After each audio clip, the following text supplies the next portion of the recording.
दोस्तों नमस्कार। दोस्तों 2014 के बाद इस देश में बीजेपी ने जिस भी राज्य में चाहा वहां सरकार बना ली। अगर चुनाव नहीं जीत पाए तो उसके बाद विधायकों को खरीद लिया और इसका नाम दिया गया ऑपरेशन लोटस। और यह सिर्फ खेल एक दो राज्य में नहीं हुआ है। अगर आप फेरिस्त देखना शुरू कीजिएगा तो आपके जहन में उत्तराखंड आएगा, आपके जहन में पुडुचेरी आएगा, आपके जहन में गोवा आएगा, आपके जहन में कर्नाटक आएगा, आपके जहन में मध्य प्रदेश आएगा। यह प्रयास महाराष्ट्र में भी किया जा रहा था, यह प्रयास राजस्थान में भी हो रहा था। तो क्या यह ऑपरेशन लोटस और विधायकों की खरीद फरोख्त इस देश के भीतर में लोकतंत्र को इतना सस्ता बना चुकी है, या फिर लोकतंत्र की खरीद फरोख्त कुछ विधायकों की खरीद के साथ हो जाती है? दरअसल अभी तक तो यही समझ में आ रहा था, लेकिन इस ऑपरेशन जासूसी ने कई परतों को खोलना शुरू कर दिया है। और इसमें पहली बार यह भी नजर आ रहा है कि दरअसल ऑपरेशन लोटस के ठीक समानांतर एक ऑपरेशन जासूसी चलती है। यह जासूसी उन लोगों को साधने को लेकर होती है जिनके जरिए सत्ता गिराई जा सकती है, या फिर जिनकी रणनीति को अगर पहले से जान लिया जाए तो सत्ता गिराने में कोई मुश्किल होती नहीं है। याद कीजिए, कर्नाटक में कुमारस्वामी की सत्ता और साथ में कांग्रेस की सरकार, जब विधानसभा चुनाव हुए थे तो 224 सदस्यों वाले विधानसभा में बीजेपी को मिले थे 105 सीट, यानी बहुमत से कुछ ही कम। लेकिन दूसरी तरफ जेडीएस, कांग्रेस और निर्दलीय, इन तीनों ने मिलकर बहुमत हासिल कर लिया, इनकी सरकार बन गई। 14 महीने यह सरकार चली, लेकिन 14 महीने के बाद ऑपरेशन लोटस ने असर दिखाया और सरकार ढह कर गिर गई। येदियुरप्पा मुख्यमंत्री बन गई। यह खेल क्या है? दरअसल जासूसी की परतें अब जब खुली है और वायर की तरफ से जारी एक रिपोर्ट में जब इसकी जानकारी आई कि आखिर ऑपरेशन लोटस जब कर्नाटक में हो रहा था तब किन किन के फोन टैप किए जा रहे थे, यह बेहद दिलचस्प है। इस मामले में दिलचस्प है कि दरअसल जिनके फोन टैप किए गए वह उस राजनीतिक मुख्य गलियारे के हिस्सेदार थे जो सत्ता बनाए हुए थे और जो सत्ता को बनाए रखने के लिए अपने तरीके से जोड़तोड़ कर रहे थे। लेकिन दूसरी तरफ सत्ता गिरानी है और सत्ता के लिए जो लोग एक साथ खड़े हैं उन्हें कैसे तोड़ना है, इसके लिए क्या जासूसी हो रही थी? यह सवाल इसलिए क्योंकि जो 4-5 नाम निकल कर आए उस दौर में, उस दौर के मुख्यमंत्री एचडी कुमारस्वामी के पर्सनल सेक्रेटरी सतीश, इनका भी फोन टैप हो रहा था। यानी जो भी कुमारस्वामी कह रहे थे, और अगर उस पीरियड को याद कीजिएगा तो कुमारस्वामी अमेरिकी यात्रा पर गए हुए थे, उन्हें बीच में लौटना पड़ा। उनके सेक्रेटरी ही सारे संवाद कांग्रेस के साथ और निर्दलीय विधायकों के साथ लगातार कर रहे थे, लगातार वो सबके टच में थे, लेकिन उनका फोन टैप हो रहा था। उसके बाद जो डिप्टी सीएम है जी परमेश्वरा, उनका भी फोन टैप हो रहा था। उसी पीरियड में, जिस पीरियड का हम जिक्र कर रहे हैं, 2018 और 2019, जुलाई आते आते 2019 में सरकार गिर चुकी थी, लेकिन यह प्रक्रिया शुरू हो गई थी 2018 से ही। 18 में दीपावली के लगभग से यह पूरी प्रक्रिया तेज होती है। और उसमें तीसरा नाम है जो पूर्व मुख्यमंत्री सिद्धारमैया, जो कांग्रेस के नेता हैं, उनके जो पर्सनल सेक्रेटरी वेंकटेश, उनका भी फोन टैप हो रहा था।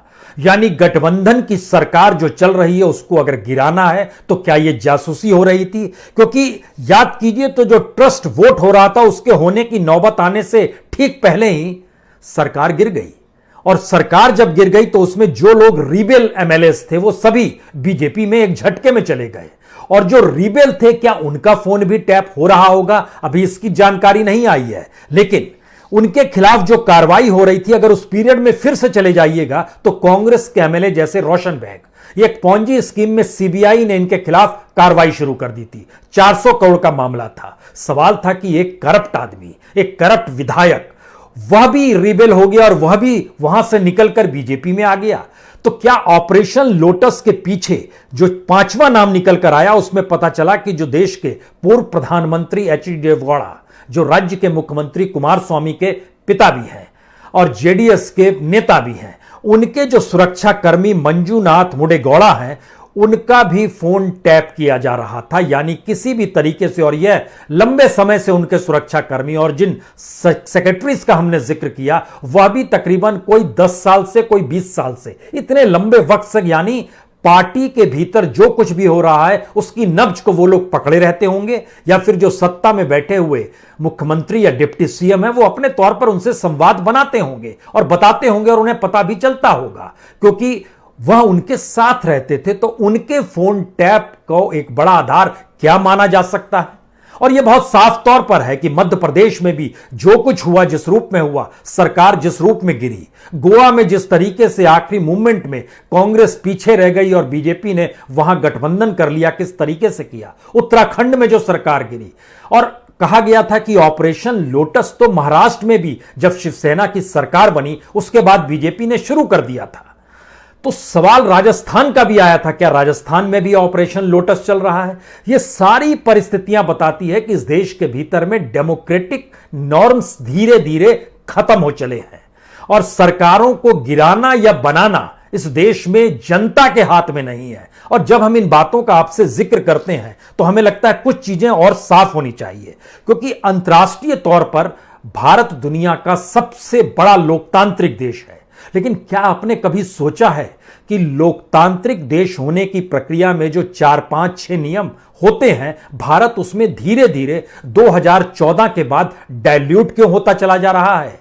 भारत चुनावी प्रक्रिया में डाइल्यूट हुआ। भारत जो बहुलतावाद है भारत के भीतर में, उसमें सबको समान अवसर, समान न्याय मिलना चाहिए, इसको लेकर भारत डाइल्यूट हो गया। जो नागरिक अधिकार और नागरिक स्वतंत्रता है उस क्षेत्र में भारत कमजोर हो गया। जो लोकतांत्रिक संस्कृति है भारत के भीतर की, वह भी कमजोर हो गई। भारत की राजनीतिक भागीदारी जो लोकतांत्रिक देश में कहीं भी होती है वह भी कमजोर पड़ने लगी।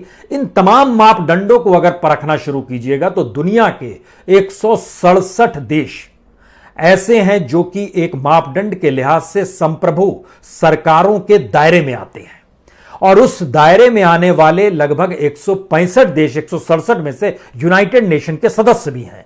भारत भी उसमें से एक है। लेकिन भारत की डेमोक्रेसी धीरे धीरे खत्म होती जा रही है, क्योंकि जब आप वर्ल्ड इंडेक्स देखना शुरू कीजिएगा तो इन तमाम मापदंडों पर जिसका हमने जिक्र किया उसकी जरा कल्पना कीजिए। भारत पिछले साल 53वें नंबर पर था, 53 नंबर पर। और जब प्रधानमंत्री मोदी के हाथ में सत्ता आई थी उस समय दुनिया के मानचित्र पर भारत का नंबर 27 था, 27वें नंबर पर था। यानी किस तेजी से भारत नीचे गिरा है लोकतंत्र को लेकर। और लोकतंत्र के लिए भारत के पर जब यह दबाव बना कि दरअसल जो पूरा का पैगसस, जो पूरा इक्विपमेंट है इजरायली द्वारा जो क्रिएट किया गया है और जिसको एनओएस अपने तौर पर दुनिया की तमाम संप्रभु सरकारों को देता है, तो याद कीजिए कल सरकार की तरफ से क्या कहा गया। दुनिया के 45 देशों में यह सब कुछ चल रहा है और आप सिर्फ भारत को निशाना बना रहे हैं। सवाल यह नहीं है। इस वक्त जो रिपोर्ट आई है जिन 10 देशों को लेकर, उसमें तमाम देशों को भारत में कहां भारत को खड़ा कर दिया गया, हमें लगता है यह भी अब समझने की जरूरत है।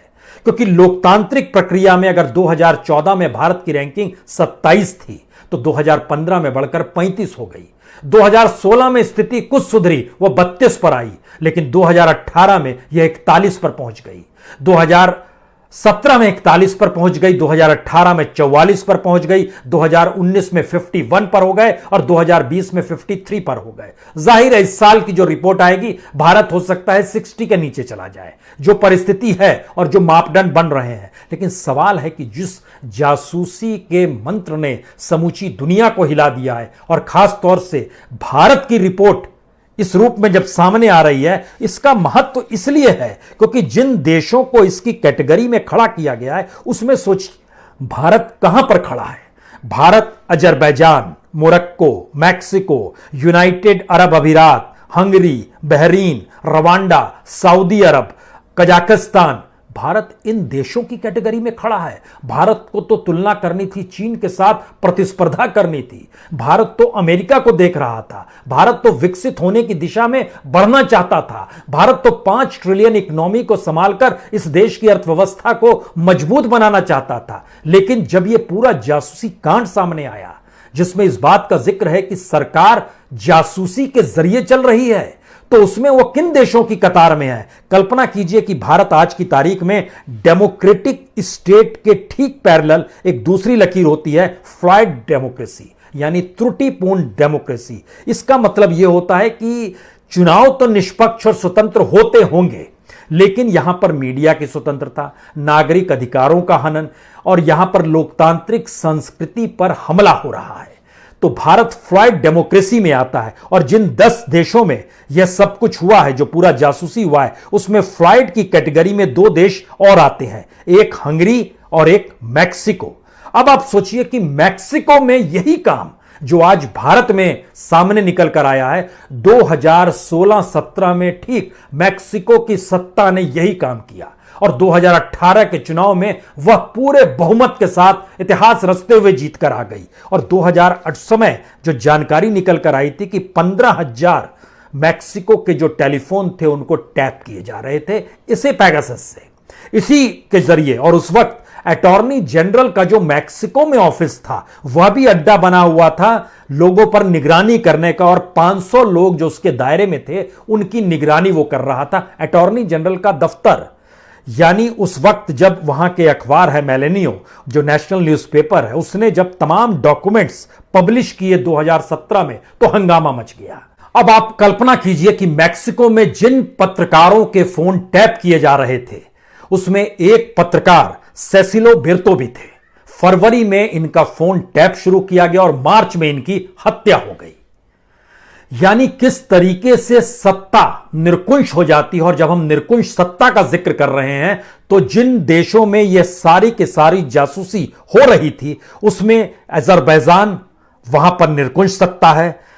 इसके अलावे बहरीन, रवांडा, सऊदी अरब, कजाकिस्तान, ये सभी जो है ऑथोरिटेरियन सत्ता है। यहां पर मोरक्को में माना जाता है हाइब्रिड रिज्म है। हाइब्रिड का मतलब यह होता है कि यहां पर चुनावी धोखाधड़ी होती है, निष्पक्ष व स्वतंत्र चुनाव नहीं होते हैं, राजनीतिक विरोधियों को नहीं बख्शा जाता है, स्वतंत्र न्यायपालिका नहीं होती है, व्यापक भ्रष्टाचार होता है, उत्पीड़न, मीडिया पर दबाव, कानून का अराजक शासन, अविकसित राजनीतिक संस्कृति, यह सब कुछ हाइब्रिड रिज्म में आता है, जिसमें मोरक्को भी शामिल है। और इसके अलावे तो बाकी सभी निरकुंश राजशाही या तानाशाही के दायरे में आते हैं, जो तमाम देश हैं।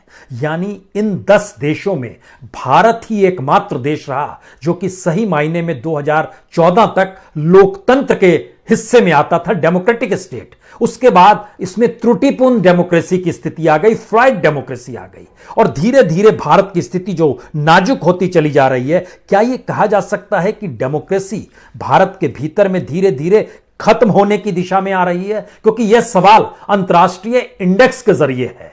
लेकिन इन सब के बावजूद जो आप एनओएस की जो जानकारी निकल कर आए, उससे जब मीडिया के जरिए पूछा गया कि आपने जो अपने सॉफ्टवेयर को बेचा वो किसे बेचा, उन्होंने कहा हमने सरकारों को बेचा। उन्होंने पूछा कैसी सरकारों को बेचा, उन्होंने कहा हमने संप्रभु सरकारों को बेचा, या सरकार द्वारा जो स्थापित एजेंसीज है उन्हीं को हमने दिया, किसी दूसरे को नहीं दिया। आपने उनको क्यों दिया? हमने उन्हें इसलिए दिया क्योंकि वह टेररिज्म पर नकेल कस सके, वह कहीं नेशनल सिक्योरिटी का सवाल आता है तो वह उस दिशा में काम कर सके। यही जवाब आया। लेकिन उनसे पूछा गया, जब इतने फोन कॉल निकल कर आ रहे हैं और ऐसे ऐसे लोगों के जो कि राष्ट्र के लिए सुरक्षा पैदा नहीं कर सकते हैं, राष्ट्र की सुरक्षा के साथ ही खड़े होंगे, ना वो टेररिस्ट हैं ना राष्ट्र के लिए कोई सुरक्षा को खतरा है, फिर भी तो उनका 3 लाइन का जवाब आया, जरा उसे सुन लीजिए।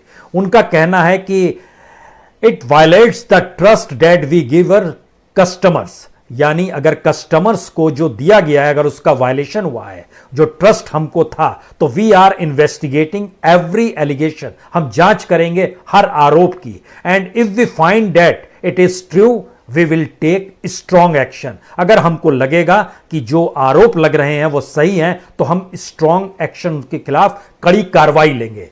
लेकिन इसके साथ अगला सवाल है, क्या मैक्सिको को लेकर कोई कड़ी कार्रवाई ली गई? मैक्सिको में तो एक जर्नलिस्ट की हत्या भी हो गई, और 2016-17 के बीच में 2018 के चुनाव से ठीक पहले सब कुछ हो रहा था। तो इसके मतलब मायने क्या निकाले जाएं?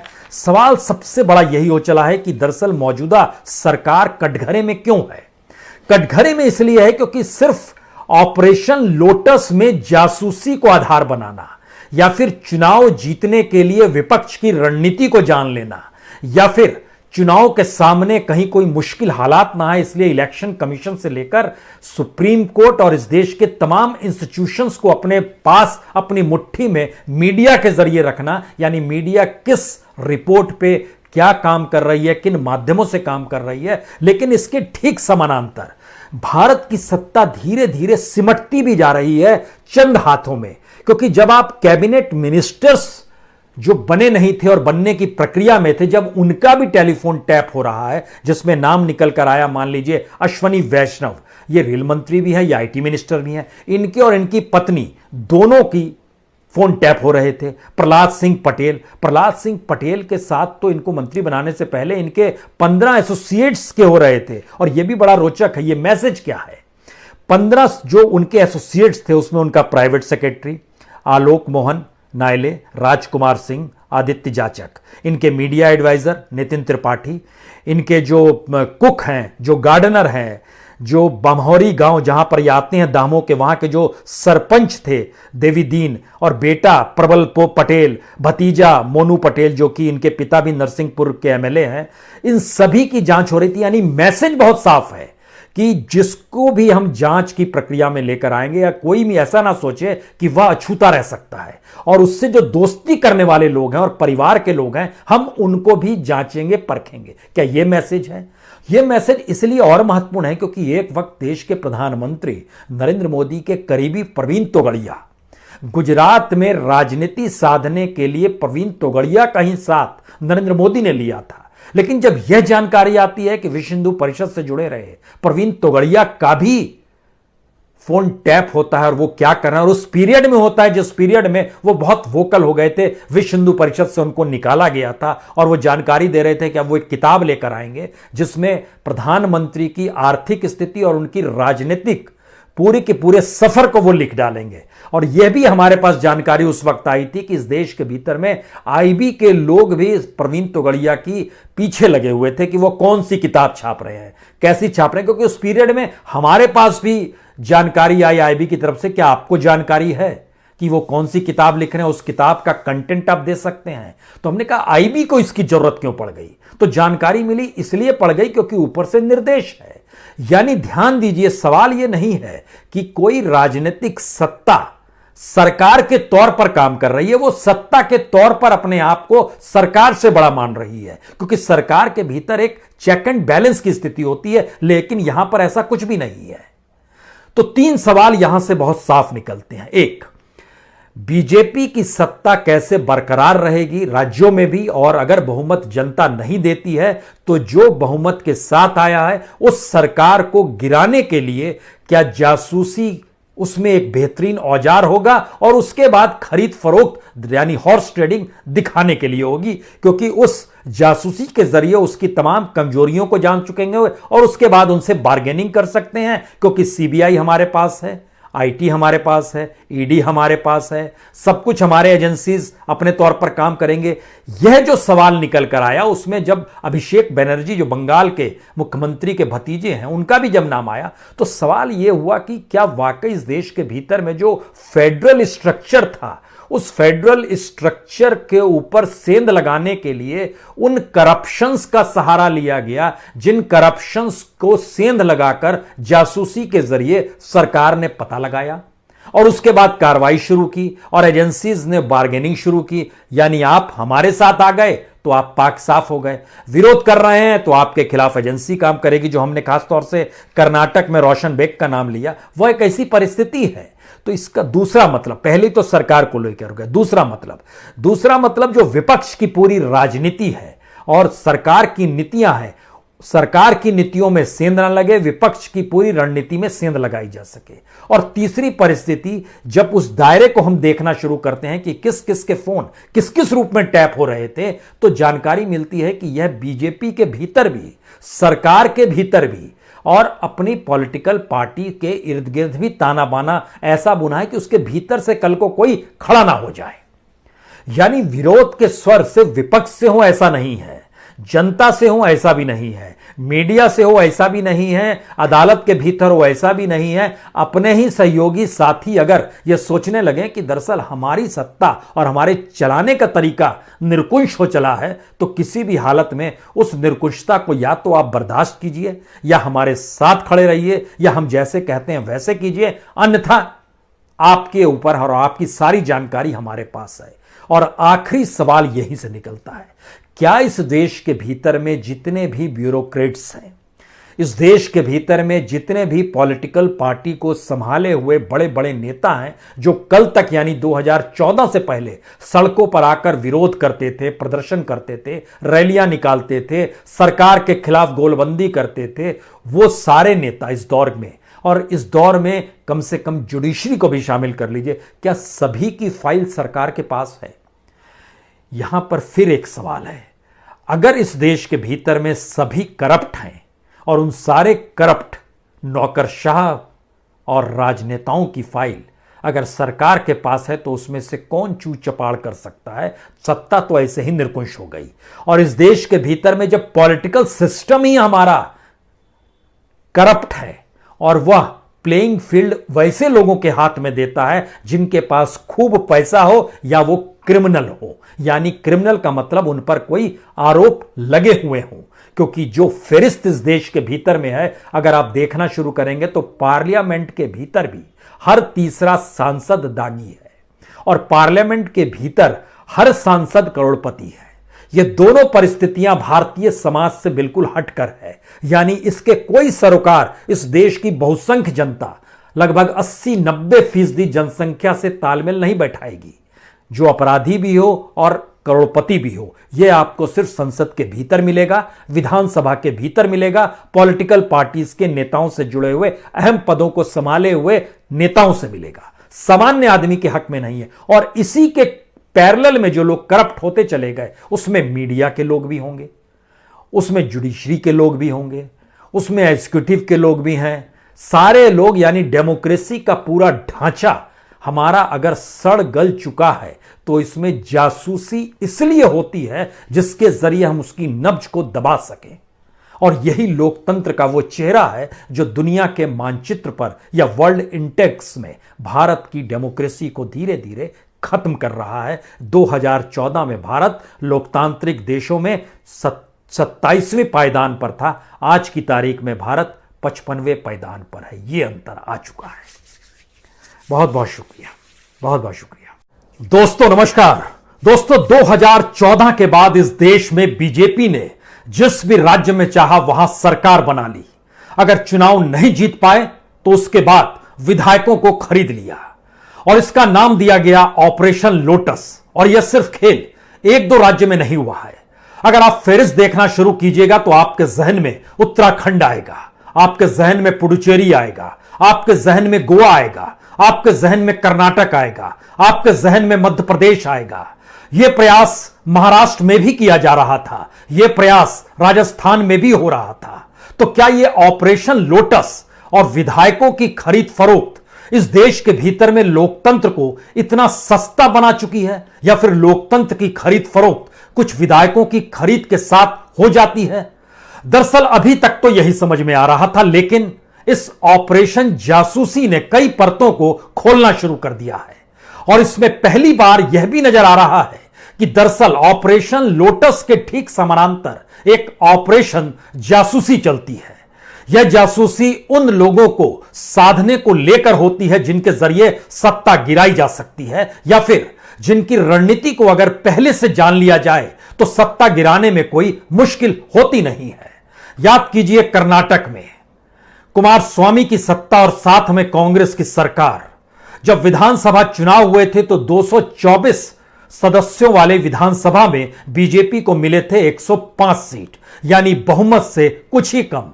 लेकिन दूसरी तरफ जेडीएस, कांग्रेस और निर्दलीय, इन तीनों ने मिलकर बहुमत हासिल कर लिया, इनकी सरकार बन गई। 14 महीने यह सरकार चली, लेकिन 14 महीने के बाद ऑपरेशन लोटस ने असर दिखाया और सरकार ढह कर गिर गई। येदियुरप्पा मुख्यमंत्री बन गई। यह खेल क्या है? दरअसल जासूसी की परतें अब जब खुली है और वायर की तरफ से जारी एक रिपोर्ट में जब इसकी जानकारी आई कि आखिर ऑपरेशन लोटस जब कर्नाटक में हो रहा था तब किन किन के फोन टैप किए जा रहे थे, यह बेहद दिलचस्प है। इस मामले में दिलचस्प है कि दरअसल जिनके फोन टैप किए गए वह उस राजनीतिक मुख्य गलियारे के हिस्सेदार थे जो सत्ता बनाए हुए थे और जो सत्ता को बनाए रखने के लिए अपने तरीके से जोड़तोड़ कर रहे थे। लेकिन दूसरी तरफ सत्ता गिरानी है और सत्ता के लिए जो लोग एक साथ खड़े हैं उन्हें कैसे तोड़ना है, इसके लिए क्या जासूसी हो रही थी? यह सवाल इसलिए क्योंकि जो 4-5 नाम निकल कर आए उस दौर में, उस दौर के मुख्यमंत्री एचडी कुमारस्वामी के पर्सनल सेक्रेटरी सतीश, इनका भी फोन टैप हो रहा था। यानी जो भी कुमारस्वामी कह रहे थे, और अगर उस पीरियड को याद कीजिएगा तो कुमारस्वामी अमेरिकी यात्रा पर गए हुए थे, उन्हें बीच में लौटना पड़ा। उनके सेक्रेटरी ही सारे संवाद कांग्रेस के साथ और निर्दलीय विधायकों के साथ लगातार कर रहे थे, लगातार वो सबके टच में थे, लेकिन उनका फोन टैप हो रहा था। उसके बाद जो डिप्टी सीएम है जी परमेश्वरा, उनका भी फोन टैप हो रहा था। उसी पीरियड में, जिस पीरियड का हम जिक्र कर रहे हैं, 2018 और 2019, जुलाई आते आते 2019 में सरकार गिर चुकी थी, लेकिन यह प्रक्रिया शुरू हो गई थी 2018 से ही। 18 में दीपावली के लगभग से यह पूरी प्रक्रिया तेज होती है। और उसमें तीसरा नाम है जो पूर्व मुख्यमंत्री सिद्धारमैया, जो कांग्रेस के नेता हैं, उनके जो पर्सनल सेक्रेटरी वेंकटेश, उनका भी फोन टैप हो रहा था। यानी गठबंधन की सरकार जो चल रही है उसको अगर गिराना है तो क्या यह जासूसी हो रही थी? क्योंकि याद कीजिए तो जो ट्रस्ट वोट हो रहा था उसके होने की नौबत आने से ठीक पहले ही सरकार गिर गई। और सरकार जब गिर गई तो उसमें जो लोग रिबेल एमएलएस थे वो सभी बीजेपी में एक झटके में चले गए। और जो रिबेल थे, क्या उनका फोन भी टैप हो रहा होगा? अभी इसकी जानकारी नहीं आई है, लेकिन उनके खिलाफ जो कार्रवाई हो रही थी, अगर उस पीरियड में फिर से चले जाइएगा तो कांग्रेस के एमएलए जैसे रोशन बेग, एक पॉन्जी स्कीम में सीबीआई ने इनके खिलाफ कार्रवाई शुरू कर दी थी। 400 करोड़ का मामला था। सवाल था कि एक करप्ट आदमी, एक करप्ट विधायक, वह भी रिबेल हो गया और वह भी वहां से निकलकर बीजेपी में आ गया। तो क्या ऑपरेशन लोटस के पीछे जो 5वां नाम निकल कर आया उसमें पता चला कि जो देश के पूर्व प्रधानमंत्री एचडी देवेगौड़ा, जो राज्य के मुख्यमंत्री कुमारस्वामी के पिता भी हैं और जेडीएस के नेता भी हैं, उनके जो सुरक्षा कर्मी मंजूनाथ मुडेगौड़ा हैं, उनका भी फोन टैप किया जा रहा था। यानी किसी भी तरीके से, और यह लंबे समय से उनके सुरक्षा कर्मी और जिन सेक्रेटरीज का हमने जिक्र किया वह भी तकरीबन कोई 10 साल से, कोई 20 साल से, इतने लंबे वक्त से, यानी पार्टी के भीतर जो कुछ भी हो रहा है उसकी नब्ज को वो लोग पकड़े रहते होंगे, या फिर जो सत्ता में बैठे हुए मुख्यमंत्री या डिप्टी सीएम है वो अपने तौर पर उनसे संवाद बनाते होंगे और बताते होंगे और उन्हें पता भी चलता होगा क्योंकि वह उनके साथ रहते थे। तो उनके फोन टैप को एक बड़ा आधार क्या माना जा सकता है? और यह बहुत साफ तौर पर है कि मध्य प्रदेश में भी जो कुछ हुआ, जिस रूप में हुआ, सरकार जिस रूप में गिरी, गोवा में जिस तरीके से आखिरी मूवमेंट में कांग्रेस पीछे रह गई और बीजेपी ने वहां गठबंधन कर लिया, किस तरीके से किया, उत्तराखंड में जो सरकार गिरी, और कहा गया था कि ऑपरेशन लोटस तो महाराष्ट्र में भी जब शिवसेना की सरकार बनी उसके बाद बीजेपी ने शुरू कर दिया था। तो सवाल राजस्थान का भी आया था, क्या राजस्थान में भी ऑपरेशन लोटस चल रहा है? ये सारी परिस्थितियां बताती है कि इस देश के भीतर में डेमोक्रेटिक नॉर्म्स धीरे धीरे खत्म हो चले हैं और सरकारों को गिराना या बनाना इस देश में जनता के हाथ में नहीं है। और जब हम इन बातों का आपसे जिक्र करते हैं तो हमें लगता है कुछ चीजें और साफ होनी चाहिए, क्योंकि अंतर्राष्ट्रीय तौर पर भारत दुनिया का सबसे बड़ा लोकतांत्रिक देश है। लेकिन क्या आपने कभी सोचा है कि लोकतांत्रिक देश होने की प्रक्रिया में जो 4-5-6 नियम होते हैं, भारत उसमें धीरे धीरे 2014 के बाद डाइल्यूट क्यों होता चला जा रहा है? भारत चुनावी प्रक्रिया में डाइल्यूट हुआ। भारत जो बहुलतावाद है भारत के भीतर में, उसमें सबको समान अवसर, समान न्याय मिलना चाहिए, इसको लेकर भारत डाइल्यूट हो गया। जो नागरिक अधिकार और नागरिक स्वतंत्रता है उस क्षेत्र में भारत कमजोर हो गया। जो लोकतांत्रिक संस्कृति है भारत के भीतर की, वह भी कमजोर हो गई। भारत की राजनीतिक भागीदारी जो लोकतांत्रिक देश में कहीं भी होती है वह भी कमजोर पड़ने लगी। इन तमाम मापदंडों को अगर परखना शुरू कीजिएगा तो दुनिया के 167 देश ऐसे हैं जो कि एक मापदंड के लिहाज से संप्रभु सरकारों के दायरे में आते हैं। और उस दायरे में आने वाले लगभग 165 देश, 167 में से यूनाइटेड नेशन के सदस्य भी हैं। भारत भी उसमें से एक है। लेकिन भारत की डेमोक्रेसी धीरे धीरे खत्म होती जा रही है, क्योंकि जब आप वर्ल्ड इंडेक्स देखना शुरू किएगा तो इन तमाम मापदंडों पर जिसका हमने जिक्र किया, उसकी जरा कल्पना कीजिए। भारत पिछले साल 53वें नंबर पर था, 53 नंबर पर। और जब प्रधानमंत्री मोदी के हाथ में सत्ता आई थी, उस समय दुनिया के मानचित्र पर भारत का नंबर 27 था, 27वें नंबर पर था। यानी किस तेजी से भारत नीचे गिरा है लोकतंत्र को लेकर। और लोकतंत्र के लिए भारत के पर जब यह दबाव बना कि दरअसल जो पूरा का पैगासस, जो पूरा इक्विपमेंट है इजरायली द्वारा जो क्रिएट किया गया है और जिसको एनओएस अपने तौर पर दुनिया की तमाम संप्रभु सरकारों को देता है, तो याद कीजिए कल सरकार की तरफ से क्या कहा गया। दुनिया के 45 देशों में यह सब कुछ चल रहा है और आप सिर्फ भारत को निशाना बना रहे हैं। सवाल यह नहीं है। इस वक्त जो रिपोर्ट आई है जिन 10 देशों को लेकर, उसमें तमाम देशों को भारत में कहां भारत को खड़ा कर दिया गया, हमें लगता है यह भी अब समझने की जरूरत है। क्योंकि लोकतांत्रिक प्रक्रिया में अगर 2014 में भारत की रैंकिंग 27 थी तो 2015 में बढ़कर 35 हो गई। 2016 में स्थिति कुछ सुधरी, वो 32 पर आई, लेकिन 2018 में यह 41 पर पहुंच गई।